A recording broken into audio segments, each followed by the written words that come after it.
este evento y verdad que nos da muchísimo gusto compartir con ustedes, con toda la gente bonita de Perú y hablar un poco sobre lo que va a pasar. Porque realmente cuando empezamos a pensar en lo que se viene en estos años o incluso en todo lo que ha pasado este año, yo creo que todos pensamos que sí, la pandemia cambió muchas cosas. Sí, aparentemente la forma en cómo hacemos las cosas ahora es un poco distinta. Pero la realidad es que la pandemia no ha cambiado realmente nada. La realidad es que la pandemia ha acelerado muchos procesos que igual iban a pasar. Por esa razón, los invito a hablar un poco de analítica laboral para adentrarnos un poco en ese mundo de cuáles son esos colaboradores del futuro. Y ustedes desde las empresas van a preguntarse, bueno, pero colaboradores del futuro y ese nuevo mercado laboral, entonces, ¿a qué nos lleva? ¿Cuáles son esos condimentos que tiene el nuevo mercado laboral? Y entonces, solamente hay preguntas como, ¿cómo me debo preparar? También preguntas como, bueno, ¿qué le debo hacer entonces a mi hoja de vida, a mi CV, a mi currículum? ¿Cómo debe ser la foto? ¿Cómo me debo peinar? ¿Qué párrafos? ¿Cómo debo organizar esos estudios, esa experiencia?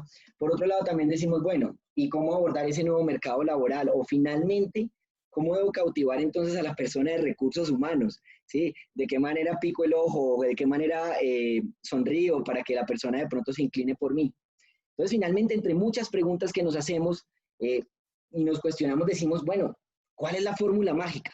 ¿Qué es lo que realmente debemos hacer para entrar en este supuesto nuevo mundo que tiene tantos cambios y va a tener tantos cambios y la constante va a ser el cambio? Entonces, de ahí voy a pedirles que hagamos un viaje.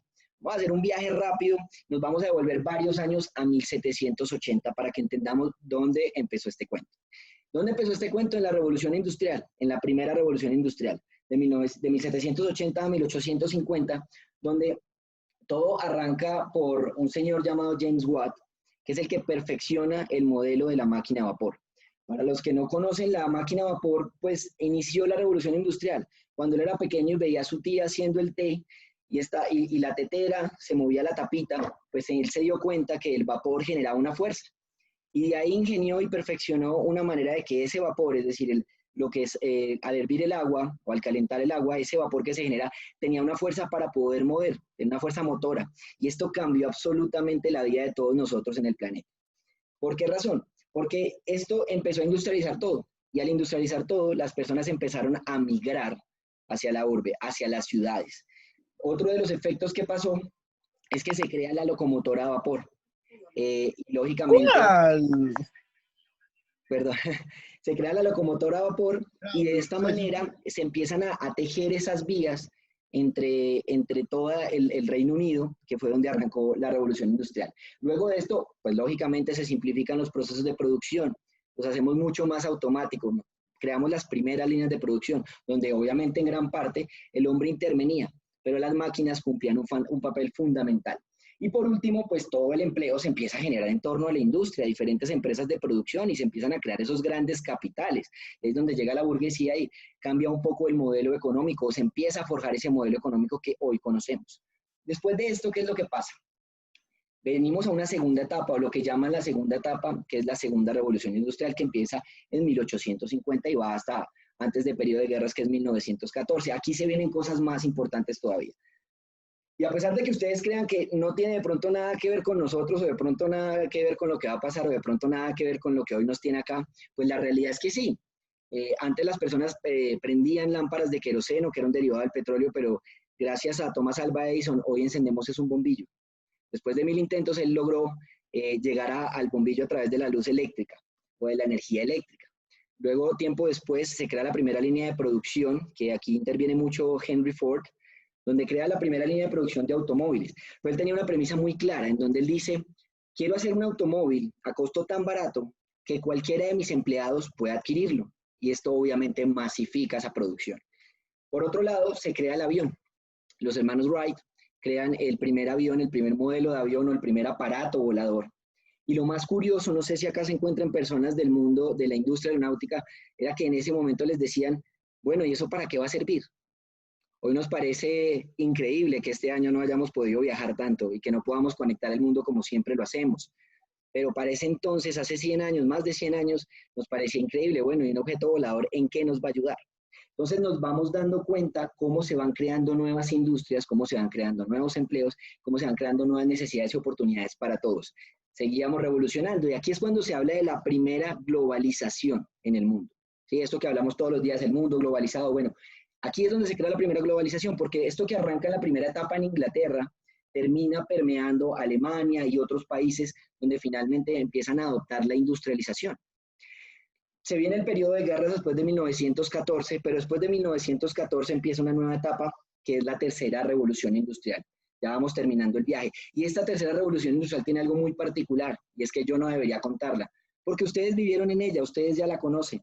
Y básicamente para los que nos gusta mucho la tecnología y conocemos estos avances, pues entendemos que los grandes padres de esta era de la tercera revolución industrial, hablamos de Steve Jobs y de Bill Gates, donde invenciones como el computador, el teléfono, toda la telefonía celular, toda la gran cantidad de implementos desde la tecnología que hacen hoy por hoy el mundo más fácil.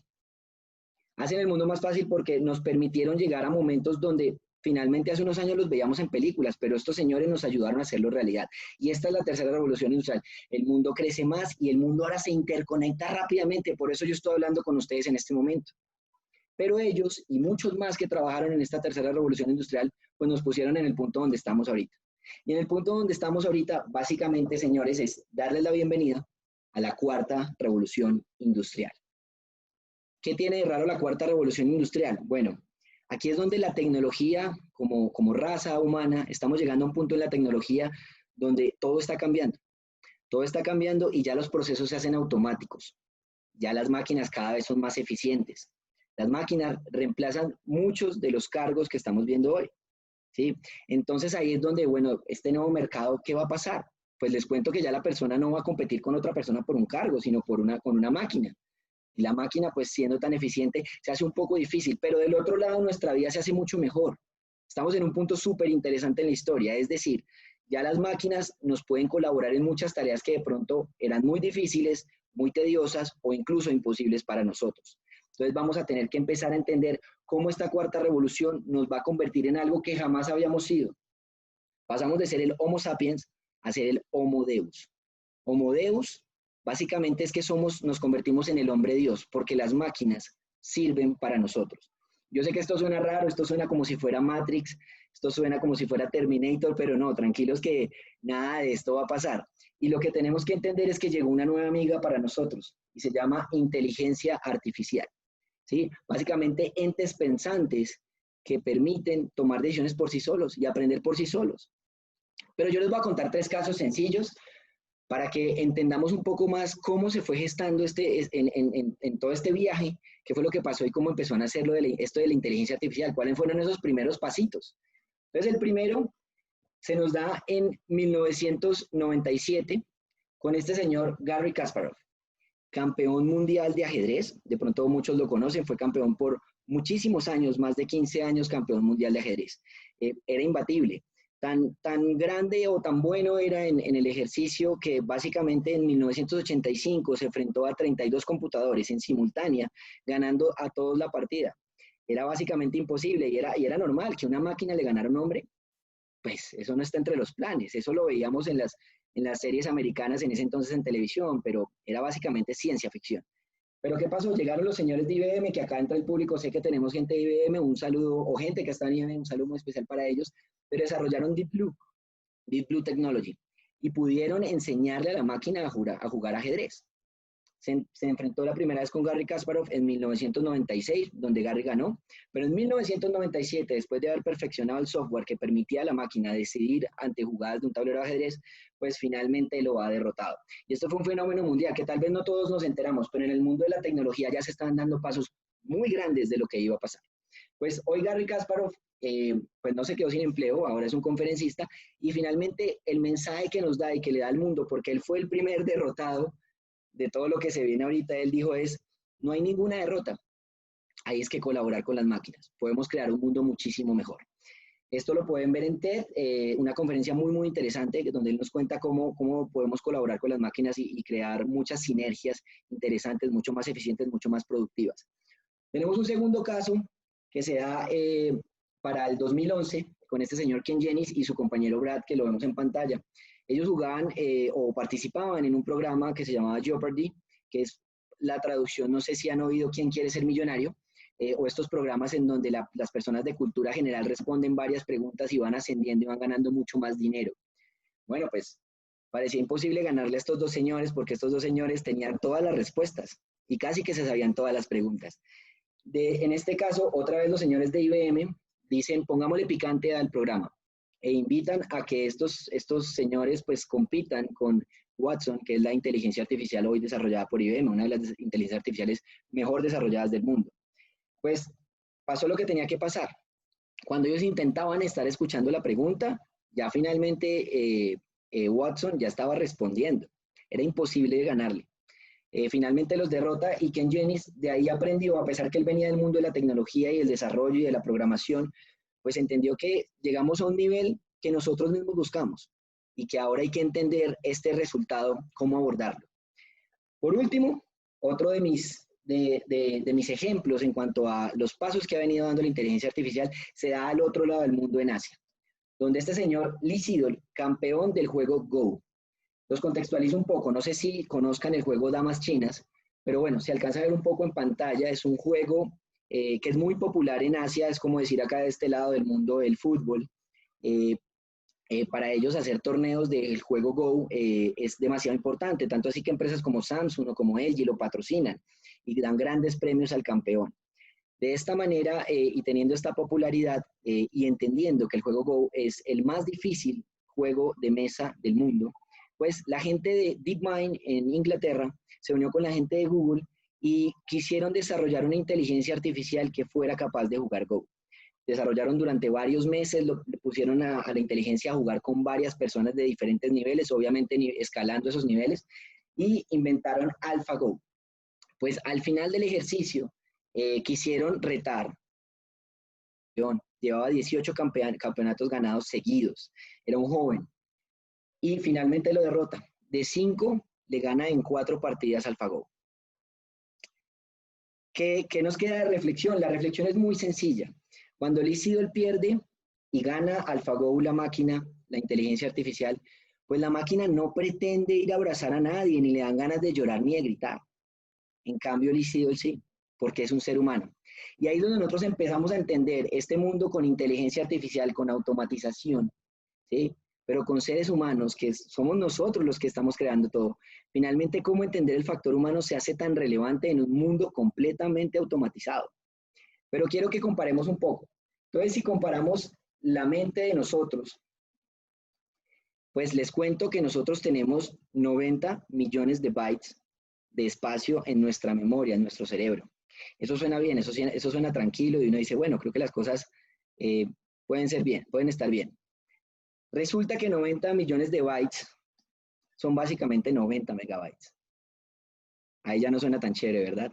Y si lo comparamos un poquito más cruel, la realidad es que los CDs que usábamos hace ya varios años, que ya hoy por hoy los vemos viejos, pues un CD tiene 10 veces más capacidad de memoria que la que puede tener un ser humano. Entonces aquí es donde empieza a dar esa preocupación y uno dice, bueno, esto entonces ya no está tan chévere, nos van a superar por mucho.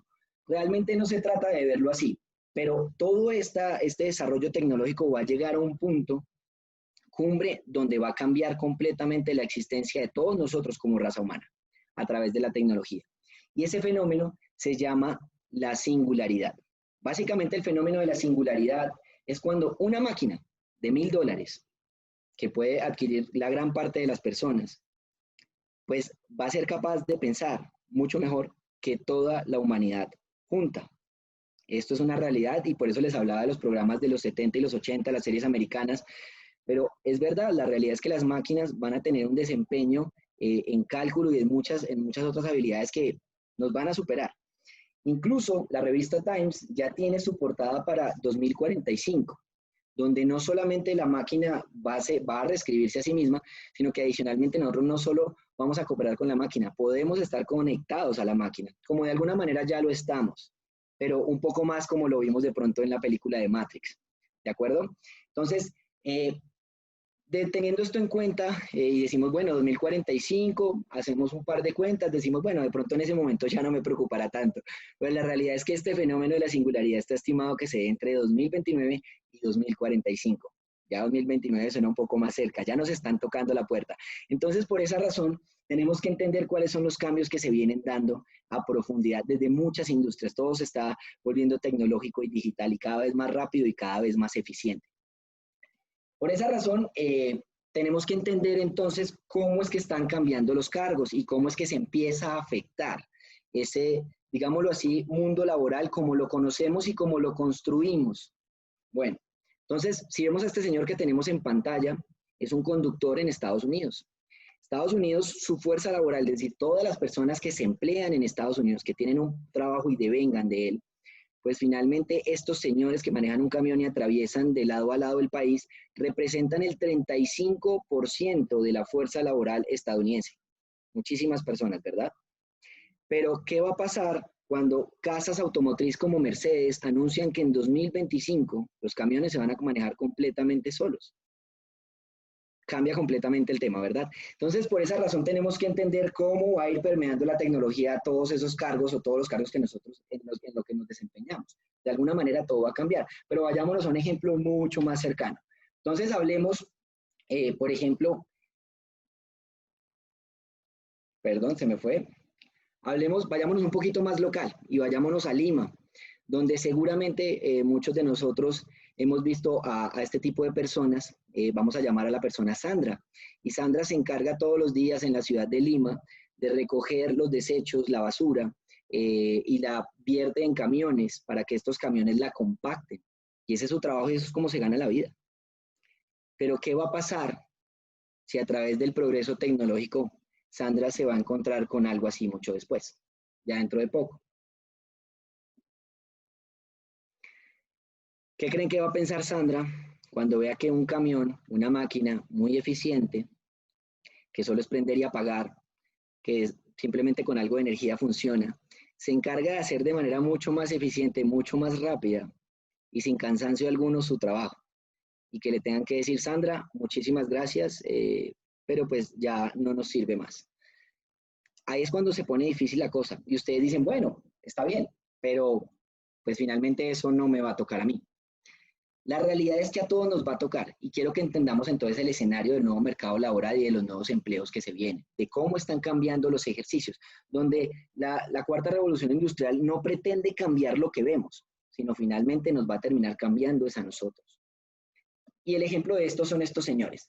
Estos señores son los que ahora recogen la basura, pero no la recogen físicamente entre camiones, la recogen en los cloud, en las nubes, en la nube donde todos nosotros estamos interactuando todos los días a través de WhatsApp, Facebook, YouTube, etcétera. ¿Sí? Estas personas están en bodegas gigantes donde hay una cantidad infinita de servidores que manejan toda nuestra información y esas personas se encargan de sacar la basura digital que hoy producimos. De 2014 hasta el principio desde el principio de la civilización hasta 2014, se generó la misma información que desde 2014 hacia los 18 meses siguientes. Esto es una locura. Entonces ya las personas no recogen la basura como lo hacía Sandra, sino lo van a empezar a hacer como estos ingenieros de data. Completamente distinto. ¿Sí? Perfeccionando y dándole mejor rendimiento al cloud, a la nube, a los servidores, a donde se guarda toda esa información que nosotros compartimos entre amigos o información incluso de mucha más importancia. Entonces aquí es cuando todo empieza a cambiar. Entonces, bueno, veámoslo desde una perspectiva sencilla. Entonces, si ya entendimos el camino, sabemos que hay una optimización, por un lado, que es donde las máquinas juegan un papel importante, y por el otro lado tenemos todo ese campo que es estratégico o creativo, donde el factor humano puede resaltar. Entonces, vamos a clasificar los empleos. Tenemos los repetitivos, los rutinarios, los optimizadores, los complejos y los creativos. Vamos a ver unos ejemplos sencillos. Entonces, en repetitivos tenemos toda la gente de telemercadeo, lavaplatos, atención al cliente, entre muchos otros. Entre rutinarios tenemos los conductores, los hematólogos, los vigilantes, entre muchos otros. Entre los optimizadores tenemos radiólogos, reporteros, analistas. Entre los complejos tenemos directores, expertos en marketing, ventas, economistas, analistas, etc. Y entre los creativos tenemos los columnistas, los científicos y los artistas. Las estimaciones que se están haciendo en este momento básicamente parten de que en 5 años estos trabajos repetitivos ya no van a estar. Los rutinarios van a estar en un lapso entre 5 y 10 años. Pero finalmente los optimizadores en 15 años. Y lo que se cree es que los complejos y los creativos, los cargos creativos, van a estar seguros. Y cuando decimos, ok, está bien, que un columnista, un periodista tenga el trabajo seguro, bueno, entonces todavía hay un campo de acción. Pero ¿qué pasa si yo les muestro esto que pasó hace 3 meses? Microsoft despidió a 50 de sus periodistas y los reemplazó por inteligencia artificial. Esto ya es la realidad.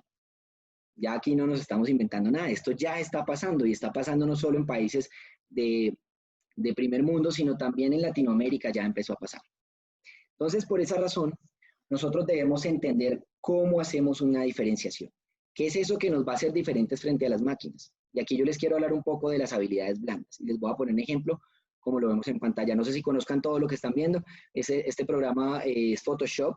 Creo que todos lo han oído, lo han escuchado o incluso lo conocen y lo manejan. Pero ¿qué pasa si yo tuviera a 2 personas? Una persona que maneja muy bien Photoshop, hizo todos los cursos, ¿sí?, para aprender a manejar cada uno de esos botones que vemos en pantalla. Pero del otro lado tenemos una persona muy creativa, ¿sí?, pero esta persona jamás había cogido Photoshop. Pues la realidad es que si a los 2 los pusiéramos a hacer un trabajo, el que sabe manejar Photoshop y no cuenta con una habilidad creativa, por más de que sepa manejar el software, le va a quedar muy difícil sacar un diseño como se lo están pidiendo. En cambio, la persona que tiene la creatividad, finalmente lo va a tener desde que se lo dijeron en la cabeza, pero aprender a manejar los botones no va a ser tan difícil. Finalmente va a poder migrarlo a Photoshop y sacar algo mucho más adelante. Entonces ahí es donde quiero que entiendan que las habilidades blandas, que es lo que nosotros llamamos aptitudes, donde tenemos muchas diferenciaciones, es decir, donde podemos, esas herramientas con las que podemos hacer las cosas, nos van a diferenciar de las máquinas, ¿sí? Mientras que el conocimiento duro, es decir, lo que adquirimos en el colegio, en la universidad, está bien, ¿sí? Pero simplemente es una base de lo que podemos llegar a lograr. Finalmente el conocimiento está democratizado, se puede aprender. Hoy YouTube, Google, podemos encontrar cualquier tipo de cosa y encontrar y aprender y perfeccionar una habilidad dura. Entonces, de ahí pasamos, si entendemos que las habilidades duras son las que tenemos que entender de manera fuerte en el futuro, entonces, ¿cómo lo mezclamos con la forma en que se van a ver las cosas? Y ahí entra la analítica, ¿sí? Porque la analítica es lo que nos va a permitir a nosotros poder medir, potencializar y llevar día a día esas habilidades y todos los procesos que tengamos a través de la tecnología. Entonces pensemos un poco como lo vemos en la imagen, yo creo que todos reconocen ahí, ese es un carro de Fórmula 1, los actuales campeones del equipo de Mercedes. Pero resulta que esto de la analítica ya lo tienen hace muchísimos años adoptado en la Fórmula 1, hace más de 20 años, donde ellos lo llaman telemetría y es como ellos van midiendo el comportamiento completo del carro y esto les permite a ellos entender si el carro va a fallar en la vuelta siguiente o si está bajando su rendimiento o si tiene que entrar a pits para cambiar algo. Todo esto lo permite la analítica. Entonces, sin más preámbulos, quiero darle la bienvenida a Margarita. Margarita es la Chief Human Factor Officer de Aptitude y ella es la que se encarga de entender ese factor humano, de eso que les hablaba ahorita, ese factor humano y lo que nos hace diferentes y relevantes en un mundo completamente automatizado.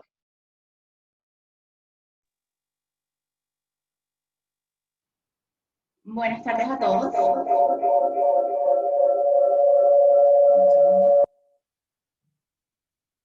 Bueno, gracias, Gabriel. El tema suena un poco inquietante, lo sé. Y por eso estamos aquí compartiendo con ustedes, haciendo reiterativa la invitación de conocerse y descubrir cuáles son esos componentes que los hacen ser quienes son y los van a llevar a potencializar sus habilidades. Durante este espacio hemos estado evidenciando cómo las grandes industrias están cambiando de manera acelerada. Sí, es cierto que la evolución está desechando trabajos rutinarios para darle paso a nuevos trabajos. Y por eso quiero invitarlos a que se cuestionen lo siguiente.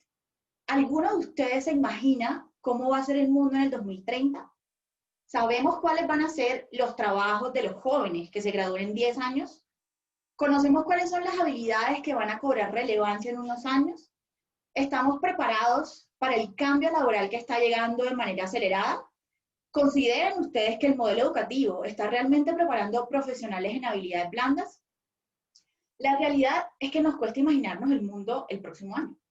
tampoco logramos imaginar cuáles van a ser los nuevos trabajos y esos nuevos conocimientos y destrezas a desarrollar que cumplan con las expectativas en temas laborales. Esto es un claro indicativo que hay que ajustar algo en el modelo educativo, en la formación educativa, pues hay que fomentar talentos, porque necesitamos personas que sean capaces de desempeñarse en funciones nuevas y que además puedan desarrollar habilidades para trabajos que aún no se han inventado. La actualización, modernización o el cambio en los puestos de trabajo han sido una constante a lo largo de la historia. Por ejemplo, como las operadoras que hacían el puente entre dos líneas telefónicas para lograr una llamada, y en ese momento lo veíamos como un gran avance, y es cierto, todo ha venido evolucionando en todas las áreas para tener trabajos como los que tenemos hoy.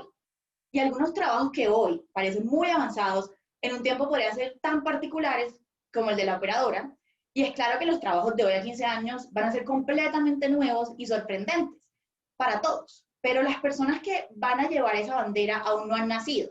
Entonces, ¿qué nos espera a los que ya estamos en el incierto y cambiante mundo laboral? Talento, autoconocimiento, exploración de nuevas habilidades. Bueno, hace unos años, tener un título universitario de abogado, médico o arquitecto, todos esos profesionales que nuestros padres querían que fuéramos, parecía ser suficiente, pero hoy ya no lo es.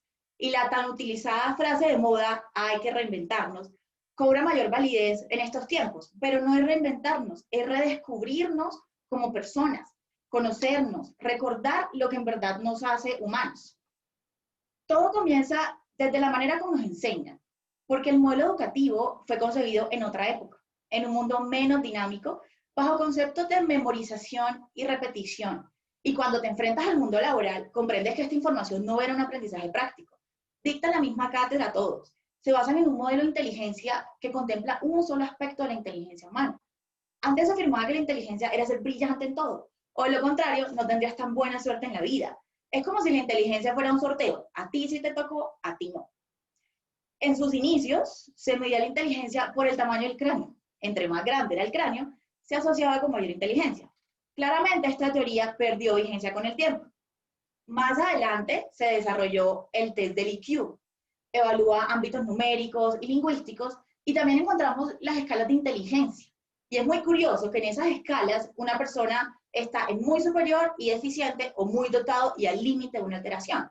Entonces, si se midieron 2 o 3 inteligencias y yo estoy al límite del retraso, ¿en dónde quedan las demás inteligencias? Si miramos la inteligencia de un modelo más amplio y celebramos la diversidad, eliminamos las comunes y fastidiosas etiquetas. El que aprende rápido, el inteligente, el que aprende de manera más pausada, o el hiperactivo, o el que no sabe de números. Y a lo largo de la vida entiendes que esas etiquetas no tienen sentido. Y estos líderes que muchos admiramos descubrieron, trabajaron y potencializaron sus talentos y ejecutan de manera extraordinaria sus actividades. Algunos son grandes artistas, como lo fueron Miguel Ángel, Picasso. También habrán escuchado de un gran artista que contaba las más divertidas historias sin suscitar palabra y todos le entendían. Sí, era Chaplin. Hay otros que son excelentes matemáticos y científicos, como lo fue Ada Lovelace. Ella creó el primer algoritmo destinado a ser interpretado por una máquina. Fue la primera programadora de la historia. Es conocida también como la novia de la ciencia. Y también encontramos los que alcanzan su máximo rendimiento en el deporte, como beisbolistas de grandes ligas, Cabrera, Guerrero, golfistas como Tiger Woods, futbolistas como Cristiano. Entonces, cada uno de estos artistas, pintores, deportistas, escritores, potencializaron sus habilidades y sus inteligencias. Bueno, pero ustedes dirán, ¿inteligencias?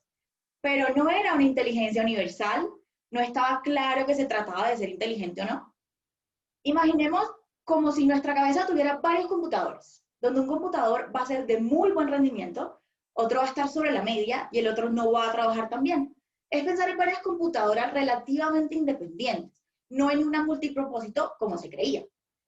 Entonces, resulta que tenemos más de una inteligencia, tenemos múltiples inteligencias que nos ayudan a procesar información de distintas maneras a fin de poder resolver problemas.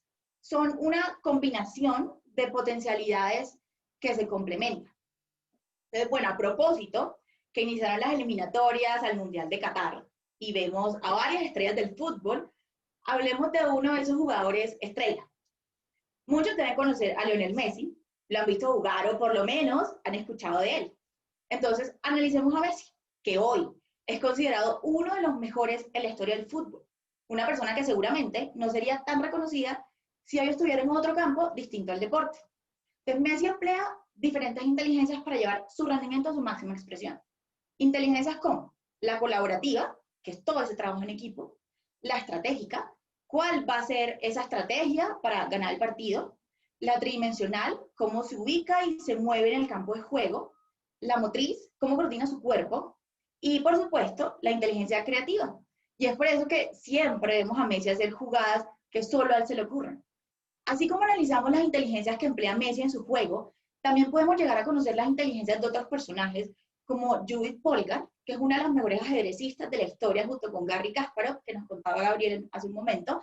También está Serena Williams, que es una de las grandes tenistas de la historia. Andy Warhol es el representante más famoso del arte pop. Y encontramos también a Paulo Coelho, uno de los escritores y novelistas más leídos del mundo. Y es que en verdad todos somos inteligentes, porque hay múltiples maneras de interactuar con el mundo, desde el deporte, el arte, la poesía, el teatro, la ciencia, la analítica. Por eso también tenemos los estilos de pensamiento, que representan formas distintas de actuar, pensar, crear, aprender. Es decir, la forma de convivir con el mundo de una manera visionaria, humana, lógica o metódica. Es la forma como cada persona piensa e interpreta la realidad. Por último, está nuestra personalidad, esa manera de actuar ante las situaciones que se nos van presentando.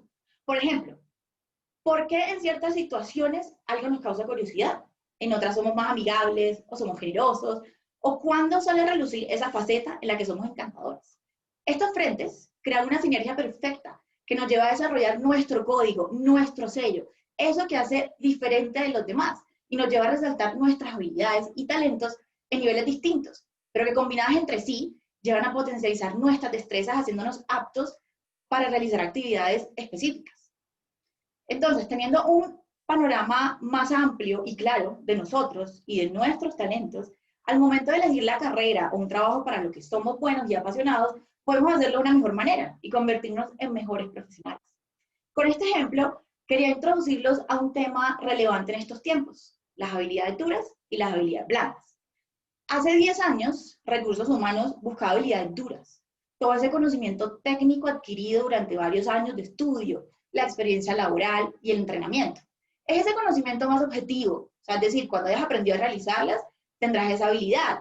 Por ejemplo, montar bicicleta, cocinar, codificar, poner un clavo en la pared. Pero, ahora, ¿qué están buscando las empresas para formar grandes equipos? La facilidad para contar historias, transmitir sensaciones, apasionarse por el trabajo que se hace, seguir innovando por medio de los fracasos y desiertos e incentivar la creatividad, el comprender a los demás, sus situaciones de vida, trabajar en equipo, aprender a ir de lo competitivo a lo colaborativo. Créanme, aprenden mucho más y conocen diversas opiniones y sobre todo emprender en tecnologías que impacten la vida de millones de personas. Estas y muchas otras son las aptitudes que las empresas están buscando y son las que van a cobrar protagonismo en los próximos años. Un estudio de la Universidad de Harvard demuestra que el 85% del éxito en el ámbito laboral está mediado por las habilidades blandas. Y citando a Gardner, profesor de la Universidad de Harvard, la pregunta no es si somos o no inteligentes.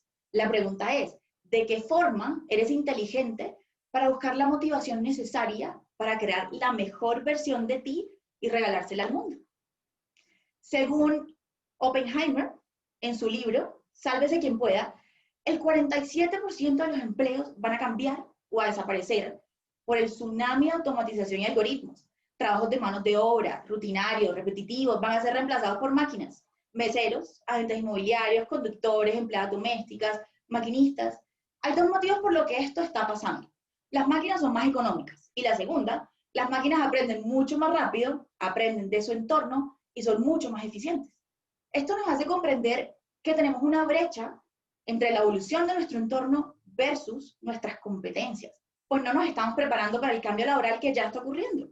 Pero bueno, tranquilos, nada se ha perdido. El 85% de los trabajos que van a existir de aquí a 15 años no se han inventado. Y la clave para los colaboradores no del futuro, sino del presente, es redescubrir lo que nos hace humanos. Por eso es tan importante conocer y potencializar nuestras aptitudes, entender nuestra personalidad, cómo pensamos y en qué campo es donde mejor nos desenvolvemos. Todo esto nos va a llevar a tomar mejores decisiones. Pienso que hay que darle mayor prioridad a la persona y menos al qué tanto sabemos de algo. No hay que reinventarnos, hay que redescubrirnos quiénes somos y cuál es nuestro diferencial. Hay que prepararnos para el presente y no para el futuro, porque el siglo XXI no es el siglo de las nuevas habilidades, es el siglo de la potencialización de nuestros talentos.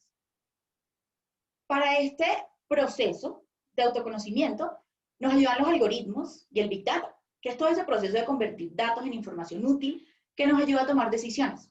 Por ejemplo, Google me lleva un clic y me hace un despliegue de la información que necesito. YouTube, Netflix, Facebook, Waze, según los datos que recopilan de mis preferencias, me van a brindar la información o la recomendación que va desde una canción que me va a gustar, una película o una serie que seguro me vaya a ver hasta el final, o cómo llegar al nuevo centro comercial. Para abordar el análisis de todos estos datos, el Big Data, basándose en la lógica y los algoritmos, y también empleando inteligencia artificial, extrae esos datos en patrones de comportamiento.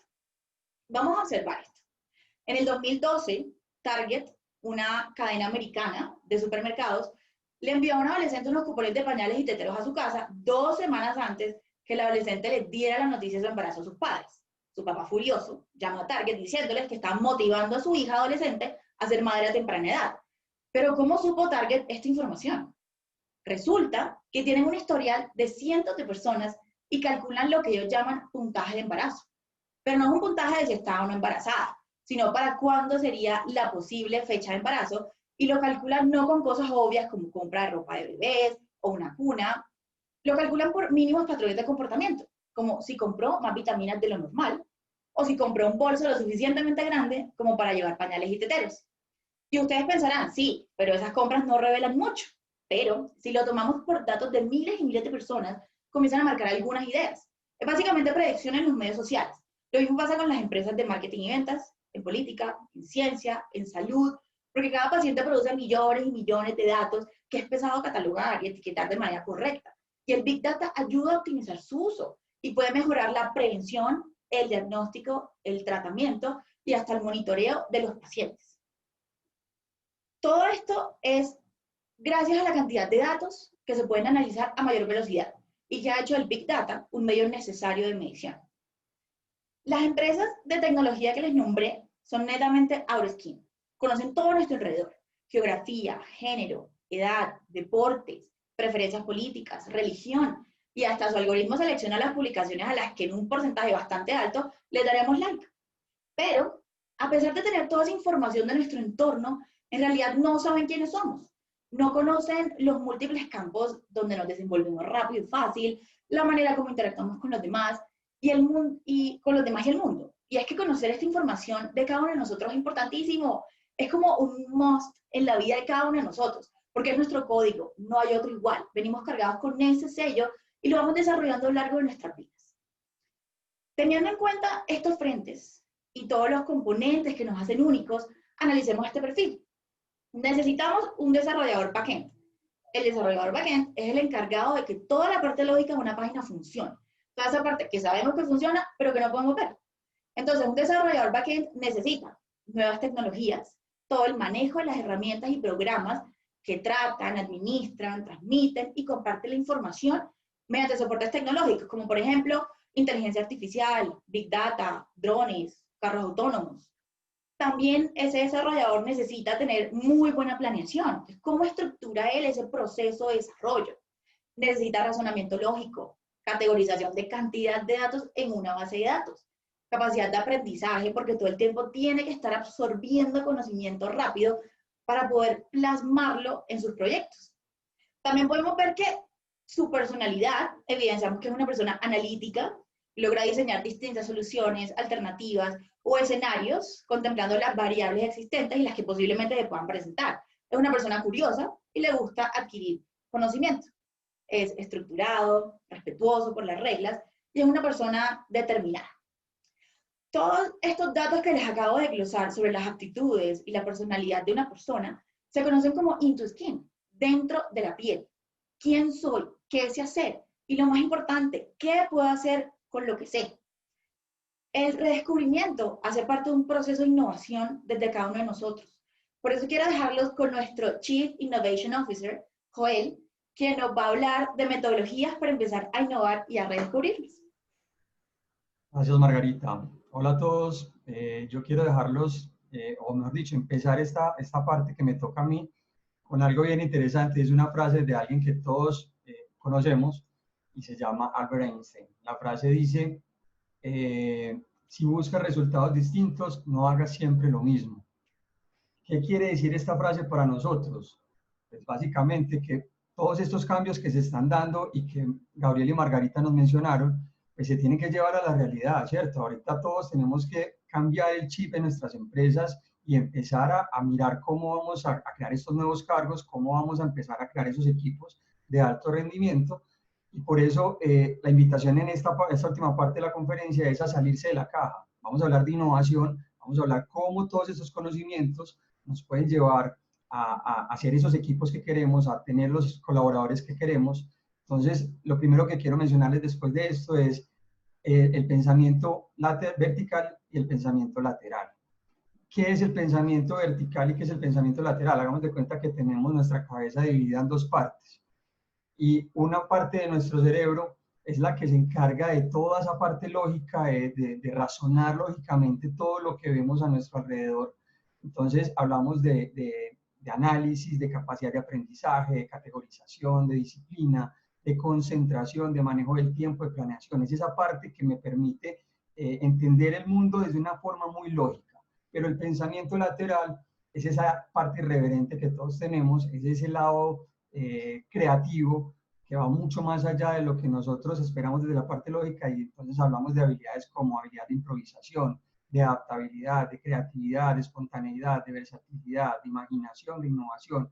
Todo esto que logra, si un lado de nuestro cerebro se encarga de llevarnos por un camino que siempre conocemos, el otro es el que siempre nos está diciendo, explora cosas nuevas, aprende cosas nuevas. Para esto hay algunas técnicas. Una recomendación para explorar los dos lados del cerebro es, por ejemplo, si eres diestro, utiliza el mouse con la mano izquierda. Empieza a utilizar las cosas, a hacer todo lo que hacías con la mano derecha, empieza a utilizarlo con la mano izquierda. Por ejemplo, las mujeres, si se van a maquillar, si están acostumbradas a hacerlo con la mano derecha, intenten hacerlo con la mano izquierda. Empezamos a ver cambios que nos permite explorar todas estas habilidades y no concentrarnos solamente en lo lógico. No todos somos iguales, hay personas que son mucho más lógicas, hay personas que son mucho más analíticas, más lógicas, más creativas, entonces tenemos una combinación de ambas. Hablemos entonces estamos hablando de lo creativo, ¿cierto? Y cómo vamos a tener ese tema de creatividad. Entonces, suele confundirse lo que es creatividad y lo que es innovación. Y muchas personas dicen, es que pues todo el que innova tiene un alto grado de creatividad. Sí y no, vamos a entender cuál es la diferencia entre creatividad e innovación. Creatividad es la generación de ideas o conceptos que producen soluciones originales.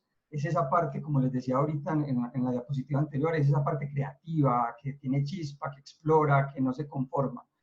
Innovación, por el contrario, es crear o modificar un producto e introducirlo en el mercado. Y quiero darle claridad a algo.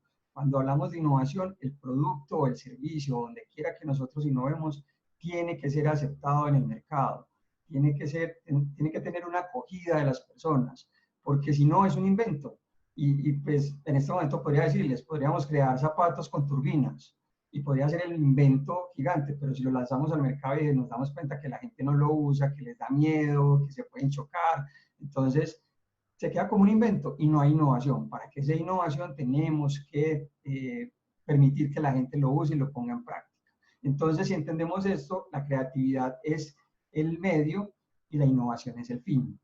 ¿Por qué es el medio y el fin? Porque sí necesitamos creatividad para hacer innovación, aunque hay chispazos en la vida y hay, digamos, en la historia han habido chispazos de personas que logran tener una idea innovadora y de pronto no habían desarrollado tanto su parte creativa. Pero para ser muy innovadores tenemos que tener mucha creatividad. Entonces, en nuestras empresas y con todo eso que hablamos de habilidades, de habilidades blandas, de habilidades duras, ¿cómo vamos a innovar? O sea, ¿cómo vamos a innovar y por qué tenemos que innovar en nuestras empresas? Entonces, lo primero que yo les recomiendo es que deberíamos innovar para mantener un crecimiento constante. Nuestras empresas, y estamos acostumbrados a hacerlo casi todas, es que innovamos cuando ya estamos súper mal, cuando estamos, digamos, en un punto crítico del negocio, pero para que podamos innovar o para que podamos crecer, deberíamos siempre tener innovación. O sea, la innovación debe ser un eje transversal en toda la compañía para permitir ese crecimiento. ¿Por qué más podemos innovar? Para crear una ventaja, para crear un valor agregado, para darle un valor agregado a eso que nosotros hacemos, para encontrar ese diferencial con respecto a las otras empresas. ¿Por qué más debemos innovar? Para crear un valor, una ventaja competitiva, para poder ir un poco más allá de nuestra competencia, para diferenciarnos. No nos podemos quedar haciendo lo mismo que llevamos haciendo 10 años. Y uno se encuentra empresarios de hace muchos años que dicen, pues que yo vengo haciendo las cosas de la misma forma y me funciona. Pues sí, te ha venido funcionando, pero llegará el momento en que no. Aquí voy a poner un ejemplo rapidito.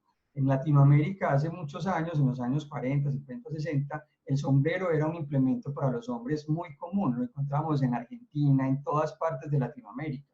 Entonces, una empresa que de pronto en esa época hacía sombreros, pues sí, uno le preguntaba, ¿qué hace tu empresa? Mi empresa hace sombreros. Pero realmente no, la gente dejó de utilizar sombreros y se quebraron. ¿Qué era? ¿A qué se dedicaban esas empresas? A crear implementos de moda para el hombre. Si uno entiende desde ese sentido la innovación y el cambio, pues logra diferenciarse del resto. Pues por eso la ventaja competitiva es muy importante. Y esto pues lo estamos viendo este año en particular para superar crisis. Todo el mundo habla de reinvención, todo el mundo habla de innovación, pero porque nos tocó la crisis. Eso no debería ser, lo tenemos ahí como un ítem, pero no debería ser el único digamos, la única oportunidad de ser innovación, sino que queríamos tenerlo siempre. Entonces, cuando hablamos de innovación, quiero dejarles aquí un mensajito rápido, es Design Thinking. Esta es una metodología que se viene utilizando desde hace varios años, más o menos 10, 12 años, fue creada por un profesor en la Universidad de Stanford, y es que básicamente uno dice, ¿cómo voy a innovar? ¿Cómo hago esa innovación? Las empresas cogen y contratan a un experto en innovación, les dice, contrate 2 o 3 personas que te ayuden en ese proceso y ustedes se encargan de innovación y dejan entonces a los operarios aparte, dejan a las niñas de administración aparte, a los de recursos humanos aparte. Realmente la innovación parte de todo y el proceso de design thinking, que traduce pensamiento de diseño, lo que nos habla precisamente es eso, cómo integramos todas las áreas y cómo hacemos una metodología proceso por proceso para poder llegar a una innovación. ¿Qué es lo primero que hacemos en Design Thinking? Es la etapa que nosotros llamamos empatizar. Empatizar básicamente es esa etapa donde aprendo de la audiencia para la que estás diseñando. ¿Qué quiere decir esto? Si vamos a modificar un área específica de nuestra compañía, vamos a hablar en este caso de recursos humanos, ¿cómo yo entiendo eso? ¿Cómo aprendo del recurso humano? ¿Cómo yo entro y miro cómo funciona? Es simplemente un análisis de ese caso en especial. Tenemos un segundo paso, que es el de definición. La definición básicamente es todo eso que yo ya observé, todo eso que yo ya aprendí, vengo y construyo un punto de vista basado en esas necesidades. Vengo y escribo y digo por qué pasó lo que vi, lo que observé, lo que pregunté. Hago una definición de ese punto. El siguiente paso es lo que a todos nos encanta en innovación, que se llama idear o ideación. Ese mundo creativo donde imaginamos soluciones creativas. Entonces ya entendimos cuál era el problema o lo que queríamos cambiar, definimos por qué debería ser cambiado y cómo funciona, y ahora sí viene la lluvia creativa. Esta es la parte más emocionante del proceso, donde todos participan, y el proceso de Design Thinking tiene una de las reglas, es que no importa si es el gerente, el presidente de la compañía o el vigilante del edificio, todos participan de la misma forma. Entonces la ideación es ese momento creativo. El siguiente paso es el de prototipar. Ahora, yo tengo un montón de ideas que estructuré, que veo cuáles son las que me sirven y las que no. Entonces, yo necesito ver qué tan viable es eso que yo estoy estructurando para ver si funciona. ¿Qué hago? Hago un prototipo. La etapa de prototipo en Design Thinking no es estrictamente un prototipo industrial como estamos acostumbrados a verlo. El prototipo en Design Thinking básicamente es cómo con elementos que yo tengo a mi alrededor, que tengo de fácil acceso, yo construyo esa representación, cómo hago esa idea tangible para poder mirar si funciona, porque es que en la idea todo funciona, pero en la realidad puede que no. Entonces, esa parte de prototipar, muchas empresas se la saltan y lo que hacen es que pasan del proceso de ideación al producto final, y cuando lo lanzan, no pasó nada, nadie lo compró, nadie lo adquirió, fue un fracaso total. Entonces, prototipar es una fase muy importante. Por último, tenemos la fase de evaluar, de testing. Lo que nosotros, ese prototipo que nosotros tenemos que llevarlo al mercado, ponerlo en uso. Si es el área de recursos humanos hizo un cambio gigante, o entre la compañía hizo un cambio gigante, pues vamos a ponerlo en uso y preguntarle a la gente cómo funciona. En desarrollo de software, ustedes ven mucho que se menciona el producto beta 1, beta 2. Esa es la etapa donde uno se permite la equivocación. Yo se lo pongo al mercado, le digo pruébelo, úselo y denme una retroalimentación. ¿Cómo le pareció? ¿Está claro? ¿Qué le cambiarías? ¿Por qué sí? ¿Por qué no? Es esa etapa. Y todo esto construye algo muy de moda ahora en las empresas, sobre todo en las startups, y es el pivote. ¿Qué es pivotear en una compañía? Es que yo puedo devolverme desde evaluar a cualquiera de los puntos anteriores para hacer un cambio que necesite hacer y poder continuar. Eso es lo que llamamos pivotear en las compañías de esto. Entonces, ahora entendiendo todo esto, quiero decirles qué habilidades necesitamos para cada uno de estos pasos. Pues, por ejemplo, en empatizar podemos tener análisis, atención al detalle. En definir podemos tener pensamiento crítico y categorización. En idear podemos tener creatividad e imaginación. En prototipar podemos tener interpretación y ejecución. Y en evaluar, receptividad y tolerancia a la frustración. Miren, tan importante lo que nos mencionaban Gabriel y Margarita sobre las habilidades y lo que se viene para los colaboradores en un futuro. Pues todas estas habilidades es claro que tenemos que entenderlas para poder armar estos tipos de procesos en nuestras compañías, y la pregunta que se viene entonces es, sí, pero yo tengo esto y ¿cómo puedo innovar? Ya tengo claro el proceso, tengo claras las habilidades que necesito para ese equipo interdisciplinario. Ahora, ¿cómo se puede innovar? Esa pregunta es muy clara, ¿cómo se puede innovar? Y todo el mundo piensa que cuando hablan de innovación, en el último carro volador que lanzaron hace unos meses en Japón, esta empresa que se llama Skytrax logró hacer una especie de carro volador tipo dron y logró estar más de 4 minutos en el aire. Entonces uno dice, eso es súper innovador. Sí, se puede innovar en producto. Esa es la primera que todos tenemos en la cabeza y es muy fácil, innovar en producto, se los acabo de mencionar. Ahora, vamos a ponerlo un poquito más difícil. ¿Cómo es innovar, por ejemplo, en servicios? ¿Cómo yo modifico mi estructura de servicio en la compañía, en cualquier área, para hacer una innovación y para tener esa ventaja competitiva de las que le hablaba hace un momento? O sea, hay innovación en producto, pero también hay innovación en servicio. Se puede innovar en servicio. También se puede innovar en la organización.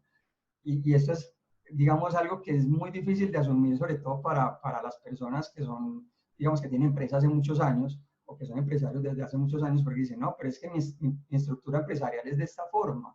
Sí, pero se puede cambiar. Google revolucionó el mercado con el modelo 80-20, donde le dan el 20% del tiempo a sus empleados para que construyeran lo que quisieran. Esto es viable, esto es posible. Entonces, a veces quitarnos esa cuerda que nos amarra en temas de estructurar la empresa para que cambie, para que se modifique, para generarle, por ejemplo, a nuestros colaboradores una mejor estabilidad empresarial. Ustedes saben que hoy en día los colaboradores no renuncian por salario, renuncian por un mal ambiente laboral. Entonces, ¿yo cómo modifico la organización para eso? Y por último, pues está la innovación en la comercialización. Es cómo mis servicios, mis productos o lo que yo haga en mi empresa, pues los llevo al mercado de una forma diferente. Y hemos visto casos como los de Amazon, que modificó los supermercados. O sea, ya el tema de comprar se volvió mucho más fácil. Ahora hay un aparato en el cual yo puedo escanear los productos, el código de barras en mi casa, y eso me hace un listado de cosas que yo necesite para hacer el mercado. Se me vuelve mucho más fácil la vida y comercializo de una forma diferente, desde el hogar. Entonces, miren todo lo que se puede hacer. Entonces, entendimos todo esto de innovación. Ahora sí quiero hablarles de cómo conocer esas habilidades de esos colaboradores. Ese es el tema, digamos, más importante de esta conferencia y que queremos que se les quede a todos. Porque es que cuando hablamos de algoritmos, de inteligencia artificial, es como un mundo muy raro para nosotros, sobre todo para los que trabajamos en recursos humanos. ¿Cómo así que algoritmo? ¿Cómo así que inteligencia artificial? Sí, sí se puede hacer. Nosotros podemos conocer a los colaboradores y conocerlos. No hablo simplemente de tengo su hoja de vida, sé dónde vive y sé cuánto gana y en qué puesto lo tengo, no. Pensemos un poquito más allá y qué pasa si yo conociera las habilidades de esos colaboradores. Para eso nosotros creamos un algoritmo, el cual se llama el APT. Nuestro algoritmo lo que permite es, en un proceso muy simple, muy rápido, conocer las principales habilidades de esos colaboradores. Entre esas principales habilidades están las aptitudes, las inteligencias, sus rasgos de personalidad y su estilo de pensamiento. Esto es posible hoy en día, esto no es algo del futuro. Sí, estamos hablando de colaboradores del futuro, pero esto es posible hoy en día. Por medio de tecnología y de ciencia, nosotros podemos conocer las habilidades de las personas para crear el mejor equipo. Porque es que de nada me sirve mirar una hoja de vida y entender que esa persona sí, pasó por 5 empresas, tiene 3 diplomas, se quiere ganar tanto y vive en tal sector de la ciudad. Eso es muy importante, pero también es importante saber esa persona cómo se va a relacionar con mi equipo de trabajo que ya tengo. Esa persona qué habilidades específicas tiene para el cargo en el que yo lo necesito. Ahí es muy importante conocer. Entonces, por medio de esta tecnología que nosotros ya desarrollamos, las empresas pueden conocer las habilidades de sus colaboradores. ¿Y cómo lo hacen? Entonces tenemos por otro lado lo que es la inteligencia artificial, por eso se los puse ahí como en duda. La inteligencia artificial es hoy en día una realidad y ustedes lo viven a diario desde sus equipos móviles. Cuando ustedes están desde su equipo móvil y quieren preguntarle, por ejemplo, los que tienen iPhone, quieren preguntarle a Siri qué canción está escuchando, ustedes le preguntan y Siri te responde. Eso es inteligencia artificial y eso mezclado con Machine Learning permite que se convierta en un asistente impresionante y que nosotros podamos utilizarlo el día a día. O sea, cada vez más vamos a ver inteligencia artificial en nuestras vidas. Entonces, para nosotros, obtener esa data que necesitamos, esas habilidades de los colaboradores, nosotros creamos un sistema de inteligencia artificial al cual llamamos APRI, y APRI lo que permite es contarle a esa persona, en este caso Camilo Pérez, es ingeniero de software, cuál es esa personalidad, cuáles son sus principales habilidades. Él ya hizo un registro en la plataforma y nosotros le contamos a él de una forma divertida, de una forma diferente, de una forma más cercana, cómo son sus habilidades. Esto es inteligencia artificial, esto es posible hoy en día. Yo sé que esto es nuevo para muchos de ustedes, pero pues se los quiero dejar ahí. Entonces, tenemos esto por el lado de usuarios, pero cómo las empresas pueden medir esas habilidades antes de contratar a la persona, lo que nosotros decimos, conocer a la persona antes de conocerla. Pues la plataforma que nosotros ya hemos creado permite que ustedes en el proceso de convocatoria, de crear la convocatoria, puedan elegir, en este caso, un contador o analista financiero. Y la plataforma te recomienda la combinación de habilidades que se necesita para ese cargo. Si no estás contento con alguna, puedes modificarlo porque la plataforma permite hacerlo. Por medio de las 4 inteligencias que ustedes ven ahí en pantalla, ustedes pueden decir, ven, a mí me gustaría que tuviera más de esto otro, entonces yo quito la estratégica, le meto la comunicativa y aumento unas habilidades para potencializar ese cargo. Esto es hoy posible. Quiero dejarlos de nuevo con Gabriel. Gabriel nos va a contar sobre un caso especial, un caso que tenemos, y que es muy bonito. Entonces, espero que les haya gustado. Igual, si tienen preguntas, nos las hacen y al final se las respondemos.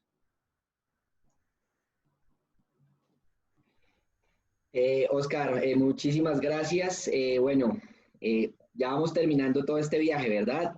Y como lo dijo mi compañero ahorita, pues sí, yo quiero contarles un poco acerca de un caso ya llevado a la realidad. Y en este caso, nosotros normalmente hacemos unos laboratorios en donde hacemos un ejercicio one-to-one con las personas, donde entendemos ese proceso de conocer a la persona desde la analítica. No puedo revelar pues el nombre de la persona, por eso sus datos están en blanco, solo aparece como el avatar, pero básicamente estos fueron los resultados de esa persona. Y cuando tuvimos la entrevista con él, pues lo que me di cuenta era que era una persona con demasiadas habilidades. Y ya lo sabía porque la plataforma lo registraba, pero adicionalmente él me estaba contando sus experiencias. Entonces él me decía, Gabriel, bueno, yo a través del desarrollo de código pude programar una forma en que procesos de 6 meses en la compañía se convirtieron en procesos de 15 días. ¿Sí? Entonces, a través de todo ese razonamiento lógico que él tenía, a través de toda esa capacidad través de saber entender, cuestionar, pudo generar innovación y todo eso aparecía ahí como lo están viendo en pantalla. Entonces yo empecé a decirle a él, bueno, pero es que usted se ha dado cuenta que usted tiene razonamiento lógico, pensamiento crítico, usted es un gran planeador, usted es una persona súper responsable y usted es un gran innovador. Y él me decía, no, no, señor, pues es que es lo que yo siempre he hecho. Pues no me parece que sea como algo extraordinario. Yo le dije, lo es, lo es. Y él no lo lograba entender, porque era lo que siempre había hecho, y él no entendía que esa parte fundamental que él ponía en una compañía es la que hacía la diferencia desde el ángulo de donde él estaba. Entonces, eso es lo que nosotros tenemos que entender. Yo le preguntaba a él, porque él, a través del caso siempre me preguntaba, bueno, ¿no? Y a personas de pronto como yo, que ya somos mayores, pues, señor Gabriel, ¿qué podemos hacer? Entonces yo le decía a él, yo le aseguro que usted, yo le preguntaba a él, ¿no? Que si conocía a Ray Kroc. Yo le dije, ¿usted conoce a Ray Kroc?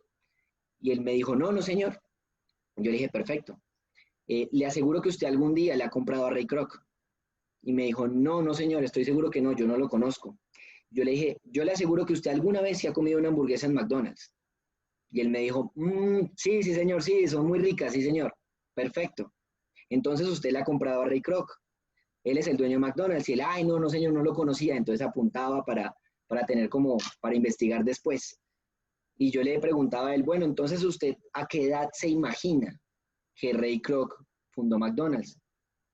Y él me decía, bueno, no sé, unos 33 años, 32 años. Y yo le dije, no, a los 52 años. Y él se sorprendió. Y yo le dije, el problema no es la edad, el problema es no ser consciente de lo que es uno capaz de hacer, de lo que uno le puede entregar al mundo. Para él eso fue impresionante, fue un redescubrimiento completamente, pero eso se hizo a través de la analítica, porque aunque parezca normal o parezca que es evidente, la gente no reconoce sus habilidades, la gente no reconoce lo que es capaz, la gente muchas veces no la ve tan clara. Entonces, a través de la tecnología y la analítica podemos permitir que la gente reconozca esas habilidades. Entonces, muchos me preguntan siempre después de esto, pero entonces, ¿cómo nos preparamos para el futuro? ¿Sí? Y entonces ahí, todo este viaje que hicimos, que lo arrancamos con esto. Entonces, ¿cuál es la fórmula mágica? La fórmula mágica está en cada uno de ustedes, está en su talento, está en redescubrirse, está en entender la capacidad que tenemos, donde no hay necesidad de competir contra máquinas. Podemos siempre hacer la diferencia. Los trabajos aburridos que lo hagan ellas. Nosotros haremos los trabajos divertidos, donde realmente le vamos a meter esa pasión, esas habilidades, esas capacidades que nosotros tenemos, esa forma de pensar distinta como seres humanos. La respuesta está en cada uno de nosotros. Muchísimas, muchísimas gracias.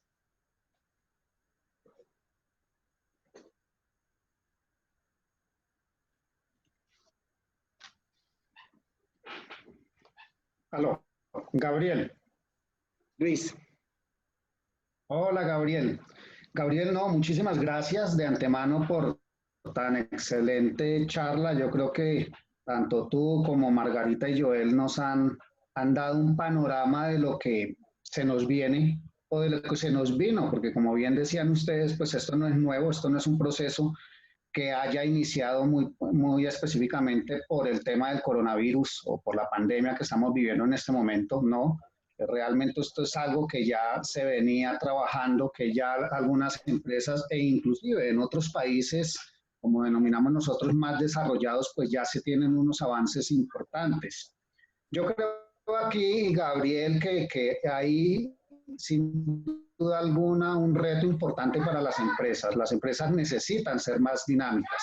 Obviamente necesitan también absorber las nuevas tecnologías asociadas con algo muy importante que ustedes mencionaron todo el tiempo y es el tema de la inteligencia artificial. Yo creo que otro gran reto que tienen las organizaciones, sin duda alguna, pues es el recurso humano, es esa lucha constante por encontrar personal con el conocimiento y con las habilidades adecuadas para asumir estos importantes puestos que nos está, pues obviamente, poniendo como reto el momento actual y ni qué decir del futuro cercano. Aquí tenemos algunas preguntas que nos formulaban a través del chat. Edita Centeno nos decía, ¿cómo nos preparamos ante estos cambios? ¿Quién podría responderle? Bueno, tomo esa pregunta, Luis. Bueno, no, ¿cómo prepararnos? Yo creo que esa es la gran pregunta y eso es lo que tratábamos de evidenciar a lo largo de la conferencia. Es decir, entender los cambios. Nosotros no podemos ir a las empresas chinas y decir, destruyan esos robots o paren la línea de producción y no construyan más celulares. Eso se hace muy difícil. Realmente la tecnología va a ir y va a ir cada vez más rápido. Entonces, simplemente tratar de frenar ese progreso es imposible. Lo que tenemos que entender es qué herramientas tenemos nosotros para abordarlo. Y la misma tecnología nos lo proporciona, la misma tecnología nos ayuda no solo a entender de primera mano todo el espectro de habilidades que tenemos, sino también nos permite monitorear en tiempo real y entender esos cambios que vamos teniendo, es decir, cómo vamos mejorando ciertos aspectos, cómo vamos empoderando en los que ya éramos muy buenos, ¿sí? Pero por eso les ponía el ejemplo de Lee Sedol, ¿se acuerdan? El campeón de Go, el que perdió en damas chinas. Bueno, finalmente él cuando perdió a él le dolió. Ese factor humano que nosotros tenemos, es decir, ese espectro de los sentimientos, toda esa sensibilidad que tenemos como seres humanos, no se trata de volvernos unas personas sensibles, no. Lo que quiero entender es que nosotros como seres humanos, desde nuestros comportamientos bioquímicos, ¿sí? Desde nuestra generación de conciencia, nos permite a nosotros llegar a niveles que la máquina todavía muchos años más se va a demorar. Es decir, nosotros los que estamos en esta conferencia finalmente no lo vamos a ver, pero si nos apropiamos de lo que somos capaces, las máquinas van a terminar colaborando para nosotros, no nosotros para ellas.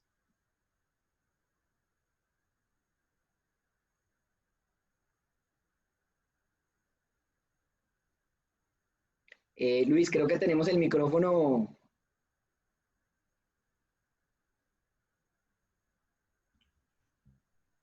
Claro. Listo. Vale, perfecto. No, Gabriel, yo creo que has dado también en algo muy importante en tu respuesta y lo anotaba aquí, es el tema que combinada con la inteligencia artificial, obviamente el Big Data, Joel mencionaba en algún momento el Machine Learning, otro aspecto importantísimo que debemos tener presente en el capital humano es el tema de la inteligencia emocional. Cómo la aplicación que ustedes han desarrollado, por ejemplo, pues precisamente apunta a identificar también esos aspectos muy importantes en una persona, en un profesional o en un candidato específico para un punto o un puesto en particular. Listo, perfecto. Bueno, no, Luis, muchas gracias por esa pregunta. Entonces, no solo la inteligencia emocional, como lo explicaba hace un momento Margarita, antes nosotros entendíamos la inteligencia como algo único. Sí, como que el que es inteligente y el que no lo es. El que es inteligente, bien. El que no, esfuércese para que las cosas sigan adelante. No, realmente no es así. Todos somos inteligentes. Lo que pasa es que lo somos de maneras distintas y eso ya lo comprobó la ciencia. ¿Sí? Yo pongo mucho el ejemplo de qué va a pasar si ponemos un pez a trepar un árbol. Pero qué pasa si lo ponemos en el agua. Y esto no me lo inventé yo, esto lo decía Einstein hace 100 años. ¿Sí? Si ponemos a un pez a escalar un árbol, nunca le va a ir bien. Y seguimos cometiendo ese error. Nosotros creemos que por el hecho de ser seres humanos, entonces podemos hacer cualquier tarea. Resulta que no. Hay personas más hábiles en unos campos y más hábiles en otros. Entonces, desde el aspecto de la inteligencia emocional es uno de los aspectos que nosotros abordamos, pero adicional a ese está el tridimensional, el estratégico, el moral. Bueno, hay muchísimos campos en donde estas inteligencias, por ejemplo, la emocional, puede articularse con la inteligencia numérica o con la inteligencia tridimensional, ¿sí? Y nos permite en determinados momentos, por ejemplo, como le pasaba a Messi, no perder el control ante un momento de presión y poder seguir haciendo sus jugadas que de pronto otros se llenarían de nervios y se bloquearían. ¿Sí? Entonces, el aspecto de la inteligencia emocional es tan importante como cualquiera. Lo importante es que nosotros no tenemos que salir mañana y comprar el libro, entonces, ¿cómo adquirir inteligencia emocional? ¿Sí? O como incluso una que se viene muy fuerte, la inteligencia tecnológica, que también nosotros la parametrizamos desde la plataforma. No se trata de salir corriendo, ¿cómo aprender entonces la inteligencia tecnológica o cómo aprender la inteligencia numérica? No, nosotros tenemos que primero identificar con qué contamos y ahí potencializarlo. Ahí está el secreto y no estar en lugares donde no estamos en el agua como el pez. Entonces, no nos vayamos a trepar árboles, vayámonos a nadar. Ese es el mensaje. Yo creo que aquí Kennedy Cerrón Salvatierra nos dice un poco, casi que resumiendo lo que tú acabas de mencionar, y es todo depende del desarrollo de nuestras capacidades. Pregunta Juan Arellano, para los colaboradores mayores de 50 años no existen enfoques para poder aprovechar toda la experiencia que puede ser valiosa para una organización. Luis, qué ¿Qué pena, le podemos decir a estas no personas? alcancé a escuchar la pregunta bien. ¿Todo el enfoque de qué, perdón? Juan Arellano nos pregunta, para los colaboradores mayores de 50 años, ¿existen enfoques para poder aprovechar toda la experiencia que puede ser valiosa para una organización? Claro que sí, claro que sí. Esto, de hecho, la experiencia creo que hay que entenderla como la unión de los puntos, donde nosotros vamos teniendo diferentes situaciones a lo largo de la vida y obviamente nuestras prioridades y nuestro enfoque va cambiando, se va afinando, digámoslo de alguna manera, y finalmente terminamos entendiendo hacia dónde es que tenemos que movernos. Pero como bien lo dice Jackman, después de los 50 años ya somos muy buenos en un campo, ¿sí? Tenemos que enfocarnos ahí. El punto va a que el mercado laboral hoy todavía tilda por edad, entonces creemos que las personas ya mayores de 50 de pronto ya no son tan productivas y esto realmente no es cierto. Las personas, esos puntos que yo comentaba ahorita, que esa experiencia, cuando se genera la experiencia, esos puntos se unen. Entonces la persona tiene un mapa muchísimo más claro de lo que de pronto un joven pueda tener. Sí, un joven maneja más rápido un computador porque crecieron en él, la otra persona de pronto no, pero eso no le quita mérito a que la experiencia enseñe ese camino por donde nos debe guiar. Entonces aquí lo que encontramos siempre son líderes, y no necesariamente de que sea líder, de que tenga la habilidad más grande de liderazgo, sino que a través de esa experiencia nos pueden aportar muchísimo, y en esas habilidades completamente asentadas. Aquí es importante que entendamos, y nosotros somos, desde nuestra filosofía, somos fieles creyentes que la edad no tiene nada que ver, ni mi color, ni nada que se le parezca, es simplemente mi talento el que habla por mí. Eso creo que es una realidad. Yo tuve, digamos, la particularidad de liderar en una compañía este tipo de aspectos y nosotros preferíamos, por ejemplo, contratar personas mayores de 30 años. Uno, obviamente por el conocimiento que podían tener sobre la materia específica en la que nosotros estábamos solicitando este tipo de personal.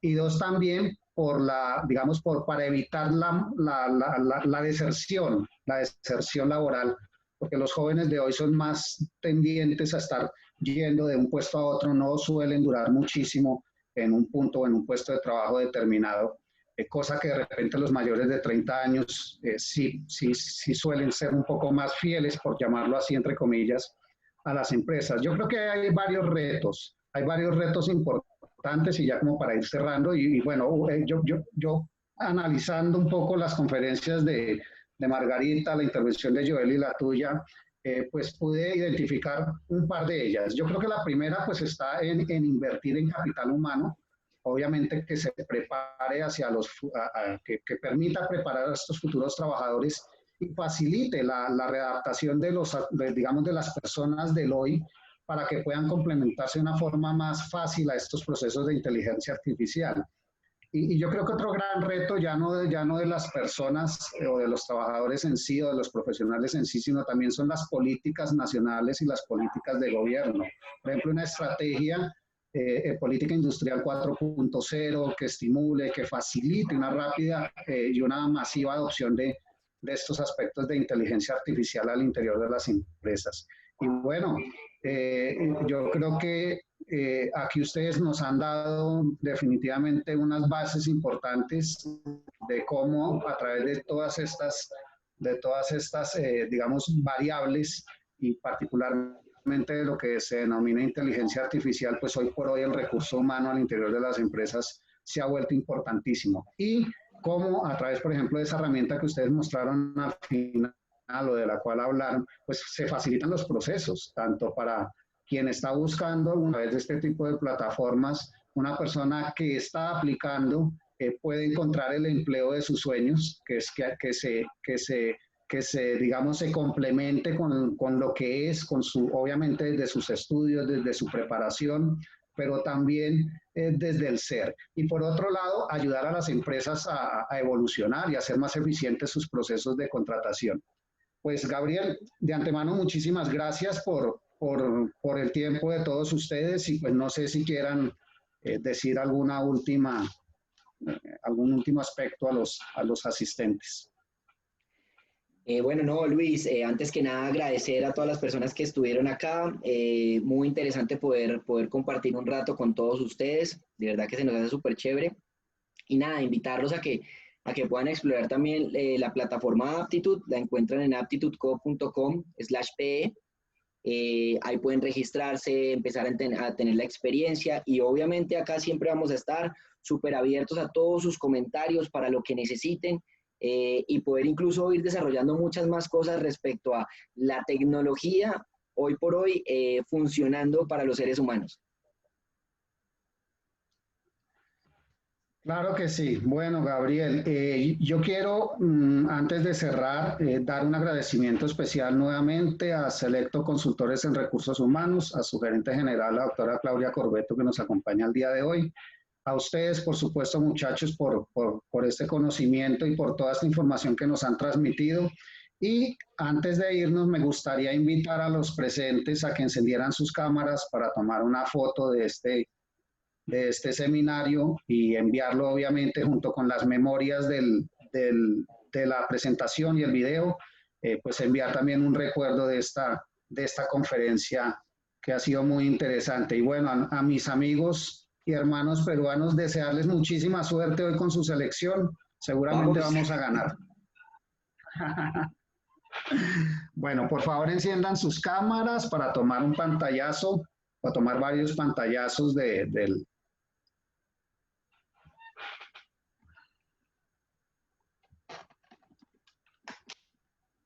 Creo que todavía faltan hartos por encender las cámaras. O yo no sé si de pronto Joel puede hacerlo desde...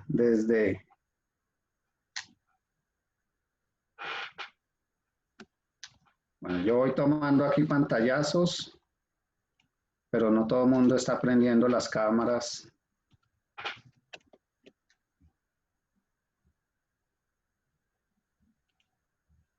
A ver quién más se anima. Eso,